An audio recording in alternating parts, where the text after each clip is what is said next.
நம்மோடு பாதுகாப்பு வியூகம் மற்றும் புவிசார் அரசியல் நிபுணர் பாலாஜி இணைந்திருக்கிறார். சார், இங்கே ஆப்ரேஷன் சிந்தூர் போலவே ஆப்ரேஷன் மகாதேவும் பெரும் வெற்றியை பெற்றிருக்கு அப்படின்னு உள்துறை அமைச்சர் சொல்லியிருக்கார். இந்த ரெண்டு இராணுவ நடவடிக்கைகளும் உலகிற்கு சொல்கிற செய்தி, இந்திய மக்களுக்கு சொல்லியிருக்கிற செய்தியா நீங்கள் என்ன பார்க்குறீங்க பாதுகாப்பு ரீதியாக?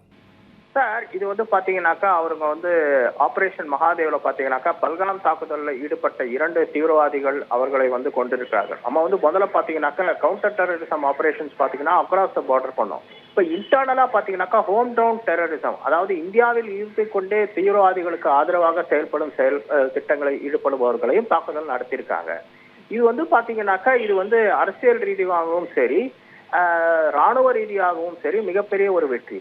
ஆனால் இந்த தாக்குதலை எல்லாம் நாம் நடத்தும் போது பாத்தீங்கன்னா எந்த ஒரு மதத்திற்கு எதிராகவும் நாம் கிடையாது, நாம் வெறும் தீவிரவாதத்திற்கு எதிராக தான் இருக்கிறோம் என்பதை இந்திய அரசாங்கம் குற்றச்சாட்டுள்ளது.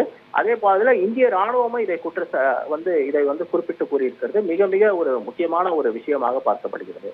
எப்படி நாடாளுமன்ற கூட்டத்தொடரில் எதிர்கட்சிகள் இந்த அரசியை விமர்சிக்கும் போது இந்த அரசு என்ன கூறுகிறது என்றால், நாங்கள் ஏற்படுத்தும் செயல்கள் தீவிரவாதத்திற்கு எதிராக தான், எந்த விதமான ஒரு மதத்திற்காகவும்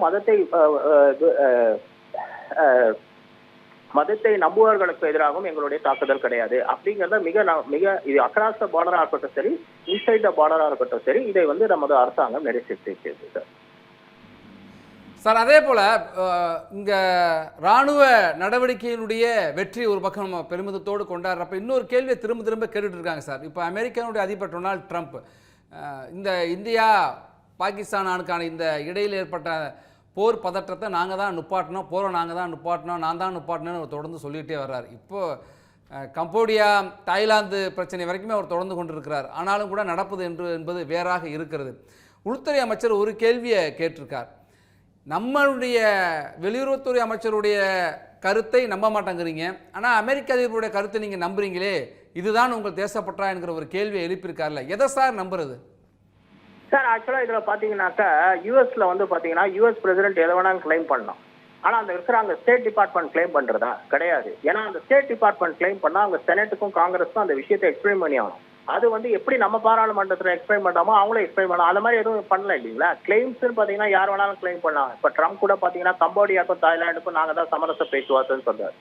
ஆனா அவர் தான் நாளைக்கு அதே மாதிரி தான் சொல்றாரு, இந்தியாவுக்கும் பாகிஸ்தானுக்கும் நாங்க தான். இது ஆக்சுவலா வெரி சிம்பிள் திங். ஆனா அப்படி நடக்கல. உண்மையை நடந்தது என்னவென்றால், பாகிஸ்தான் அந்த டீஎஸ்கலேஷன் கொண்டு வர வேண்டாம் அப்படிங்கிறதுக்காக தான் அவங்களே ஆக்சுவலா பாத்தீங்கன்னாக்கா பீஸை கொண்டு வந்தாங்க. அதுக்கு இன்னொரு காரணமும் இருக்குது. அது என்ன காரணம்னா, அவங்களுக்கு பாகிஸ்தான்லயே பாத்தீங்கன்னா அவங்க இடையில ஈரான்ல பிரச்சனைகள் இருந்தது, தாலிபான் பிரச்சனை இருந்தது, பலுச்சிஸ்தான்ல பிரச்சனை இருந்தது. இந்த பிரச்சனைகள்லாம் இருக்கும்போது இந்தியாவோட பிரச்சனை வேணாங்கிறதுக்காக தான் அவங்க சீஸ்ஃபயர் கொண்டு வந்தாங்க. அப்ப ஈரான் மீது இஸ்ரேல் தாக்குதல் நடத்தல. சோ அந்த சீஸ்ஃபயர் கொண்டு வந்ததுக்கு அதுதான் ரீசன். ஒரு மேஜர் ஒரு ரீசன் இருக்கு. அந்த ஒரு ஃபேக்டரை என்ன சொன்னாங்க, யூஎஸ் மூலமா நமக்கு கன்வே பண்ணி டிஜிஎம்ஓல கன்வே பண்ணாங்க. யூஎஸ் மூலமா அவங்க எப்படி கன்வே பண்ணாங்கிறது கொஸ்டினபிள் திங். வெதர் அவங்க அந்த ஸ்டேட் டிபார்ட்மெண்ட்டுக்கு சொன்னாங்களாங்கிறது தெரியாது.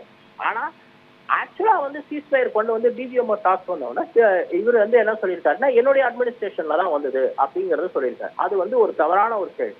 ஏன்னா எந்த ஒரு அப்பாயின்மெண்ட்டுமே பாத்தீங்கன்னாக்கா ராட்டிஃபைடு பை யூஎஸ்ல பாத்தீங்கன்னாக்கா செக்ரட்டரி ஆஃப் ஸ்டேட்டா இருக்கும், செக்ரட்டரி ஆஃப் டிஃபென்ஸா இருக்கும், அது பி ராட்டிஃபைடு பை செனட். அந்த செனட்டோட ராட்டிபிகேஷனுக்கு அப்புறம் தான் அவங்களால வர முடியும். ஆனா இந்த மாதிரி ஒரு ஃபாரின் பாலிசில ஒரு கிளைம் பண்ணும்போது அதை that has to be accepted by the US Senate Foreign Relations Committee சரி, US காங்கிரஸ் சரி. ஆனா அது அவங்க பண்ணாத போது அதை எப்படி பேச முடியும்? நன்றி சார், உங்களுடைய கருத்துக்களை பகிர்ந்து கொண்டமைக்கு. நம்மோடு மூத்த பத்திரிகையாளர் KKR ஆதித்தன் இணைந்திருக்கிறார். சார், நீங்கள் நாடாளுமன்றத்தில் நடைபெற்றுகின்ற விவாதங்களை பார்த்துக்கிட்டு இருப்பீங்க. அமைச்சர்கள் தொடர்ந்து விளக்கத்தை கொடுத்துக்கிட்டு இருக்காங்க. அதில் ஒரு விஷயம் பார்க்க வேண்டியது, மீண்டும் மீண்டும் அவங்க இந்த போரை ஏன் அமெரிக்க அதிபர் போர் நிறுத்தத்தை அறிவிக்கணும் அப்படிங்கிற கேள்வியை பிரியங்கா உள்பட இப்போ கேட்டிருக்காங்க. ஆனால் மீண்டும் மீண்டும் மத்திய அரசு தரப்பில் என்ன சொல்கிறாங்கன்னா, உள்துறை அமைச்சரும் என்ன சொல்லியிருக்காரு அப்படின்னாக்கா, நம்முடைய அமைச்சரை சொல்வதை நம்பாமல் இன்னொரு நாட்டினுடைய அதிபர் சொல்வதை நீங்கள் நம்புறீங்களே, இது சரியா என்கிற ஒரு கேள்வி வைக்கிறார். அதுபோல் எதிர்க்கட்சிகளுடைய விமர்சனமும் சரியா சார் இந்த விவகாரத்தை பொறுத்த வரைக்கும்? அமெரிக்க அதிபர் ட்ரம்ப் வேர்ல்டு ஃபுல்லா நான் தான் ஒரு பிக் பாஸ் மாதிரி செயல்பட்டு இருக்காரு. எந்த பிரச்சனை வந்தாலும் என்னாலதான் நடந்ததுன்னு சொல்லிட்டு இருக்கு. ஏன்னா அவர் டாலரோட சூப்பர்மசியை மீண்டும் வேர்ல்டு ஃபுல்லா கொண்டு வர்றதுக்காக எந்த நாட்டு பிரச்சனையும் தலையிடுறாரு. எல்லாத்தையும் வர்த்தக போற அவரு நம்மளா மிலிட்ரி கான்ஃபிளிக்டோட ட்ரேட் கான்ஃபிளிக்ட அவர் எல்லா நாட்டோடையும் பண்றாரு. அதனுடைய விளைவாக தான் அவர் ஒவ்வொரு இதுலையும் தலையிட்டு பேசிட்டு இருக்காரு. நம்மளுடைய இதுல வந்து நம்ம அவர் நிறுத்துறேன்னு சொன்ன காரணம் பாகிஸ்தான் பட்ட அடிதான். சிந்தூர் ஆபரேஷன்ல பாகிஸ்தான் வந்து இப்போ எப்படி ஈராக்கில் வந்து இஸ்ரேல் அவங்களுடைய அணு உலை அந்த இதெல்லாம் போய் அடிச்சாங்களோ, அமெரிக்கா அடிச்சாங்கல்ல, அதே மாதிரி நம்மளுடைய பிரம்மோஸ் ஏவுகணை கடைசி நாள்களில் வந்து அவங்க குர்கான் அந்த விமான தளத்தில் கட்டுப்பாடு இந்த அணு கட்டுப்பாட்டில் உள்ளதெல்லாம் அடிக்க ஆரம்பிச்சிட்டாங்க. அதன் விளைவு தான் பாகிஸ்தான் பயந்து போய் அங்கே போய் மண்டிட்டு ஏதோ பண்ணி அவங்கள பண்ணணும்னு சொன்னாங்க. பட் அதை வந்து ட்ரம்ப் தனக்கு சாதகமாக பண்ணுறதுக்காக நம்மளை இது பண்ணிட்டார் ஒழிய நம்மளுடைய நோக்கம் வந்து அந்த மக்களுக்கு எதுவும் பண்ணக்கூடாது, தீவிரவாதிகள் முகாம் மட்டும்தான் பண்ணணும். பாகிஸ்தான் ஒரு பாடம் இருக்கணும். இன்னைக்கு அமித்ஷா நல்லா சொல்லியிருந்தார், இந்த மாதிரி ஆப்ரேஷன் மகாதேவில் அந்த பெகல்காம் தீவிரவாதிகள் சுட்டுக் கொல்லப்பட்டாங்க, அவங்க அம்புதான், அவங்கள ஏவியர்களை நம்ம வந்து ஆப்ரேஷன் சிந்தூர்ல காலி பண்ணிட்டோம் அப்படின்னு சொன்னார். இதுதான் உண்மை, நிதர்சனமான உண்மை. ஏன்னா மோடி சும்மா வந்து மகாதேவர் ஆப்ரேஷன் மகாதேவனா இங்க வந்து பூஜை பண்ணல, அவரு சும்மா பண்ண அங்க பண்ணனால இங்க பூஜை இங்க பெருவுடையாருக்கு கங்கை கொண்ட சோழபுரத்துல பண்ணார். அது இது ஒரே டைம்ல அப்படி பண்ணிட்டு இருந்தாரு. அதனால இது வந்து அது அவங்களுடைய ட்ரம்ப்பை பொறுத்தவரை அமெரிக்காவுடைய டாலர் அமெரிக்க வர்த்தகத்தை மீண்டும் கட்டி எழுப்புறதுக்காக ஒரு தன்னுடைய இமேஜை கொண்டு வரக்கு பண்ணிட்டு இருக்காரு. நாம அதை வந்து நம்ம எதிர்கட்சிகள் கட்டாயம் பயன்படுது. அது வந்து நேச்சர் எதிர்கட்சிகள் பயன்படுது. இன்னைக்கு கூட கனிமொழி பேசும்போது we are all with you, உங்க பின்னால்தான் அங்கே எல்லாரும் நின்னோம், போருக்கு பிறகும் போருக்கு முன்னால் நின்னோம், ஆனா நீங்க எங்களை நம்பலங்கிற மாதிரி குற்றம் சாட்டிட்டு இருந்தாங்க. அது எதிர்கட்சிகளுடைய, ஏன்னா அரசியல்னு வரும்போது இதையும் ஒரு அரசியல் பார்க்கும்போது அப்படித்தான் பேசுவாங்க. அதுக்கு வந்து முக்கியத்துவம் அவர் ஆளுங்கட்சிகள் கொடுத்த மாதிரி தெரியல. அதன் விளைவாக தான் நம்மளும் அதை மௌனமா மத்திய அரசு வந்து அதை மௌனமா கடந்து சென்றிருக்கான்னு நினைக்கிறேன். இது மாதிரி போர், பாதுகாப்பு, தேச ஒற்றுமை என்கிற ஒரு நிலைப்பாட்டு வருகின்ற பொழுது எல்லோரும் ஓரணியில் தானே இருக்கணும். மற்ற தேர்தல் காலங்கள் மற்ற பிரச்சனைகளில் அரசியல் பண்ணாலும் இது போன்ற மிக முக்கியத்துவமான உணர்வுபூர்வமான விஷயங்களில் ஒன்றுபட்டு நிற்கணும்ல. ஆனால் எதிர்க்கட்சிகளுடைய இந்த விமர்சனமும் கேள்விகளும் இல்லை நாடாளுமன்றத்தில் எழுப்புகிற அவர்களுடைய கூச்சல், குழப்பம், இந்த சத்தம் என்பது நமக்குள்ள ஒரு ஒற்றுமை இல்லை என்பதை வெளி உலகத்துக்கு வெளிக்காட்டுறது மாதிரி இல்லையா? சிந்தூர் நடவடிக்கையை பற்றி எதிர்கட்சிகள் ஒன்றுமே எல்லாம் கேள்வி எழுப்பல. ஏன்னா இப்போ நீங்க பாருங்க, எலெக்ஷன் அந்த ஆபரேஷன் முடிஞ்ச பிறகு வெளிநாடுகள்லாம் போனது எதிர்கட்சி சச்சி தத்தூர், கனிமொழி இந்த மாதிரி எல்லாரும் எதிர்கட்சி உறுப்பினர்களும் ஒன்று போல நல்லா பேசினாங்க, கவர்மெண்டுடைய நடவடிக்கை பாராட்டினாங்க.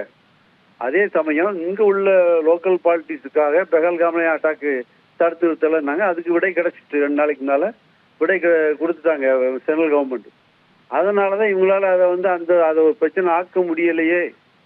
அந்த ஒரு இதனோட வெளிப்பாடு தான் பார்லிமெண்ட்ல இதே வந்து ஒரு பெரிய சம்பு சொன்னாருன்னு பிரச்சனை பண்ணிட்டு இருக்காங்க. மற்றபடி சிந்தூர்ல இன்னைக்கு கூட கனிமொழி பேசுவோம், நாங்கெல்லாம் தான் சொல்லியிருந்தாங்க அவங்க. அது மற்றபடி அது ஒன்றும் மற்ற காங்கிரஸ் தான் அது வந்து பெரிய தீவிரம். ஏன்னா அங்கே நார்த் இந்தியாவில் அவங்களுக்கு வாழ்வாசாவா போராட்டம் நடந்துட்டு இருக்கு, பீகார் எலெக்ஷன் வருது, இதனால அவங்க ஏதாவது ஒரு இது பண்ணி ஆகணும். அவங்க அதுக்காக அவங்க அந்த பிரச்சனையை பெருசாக்கி.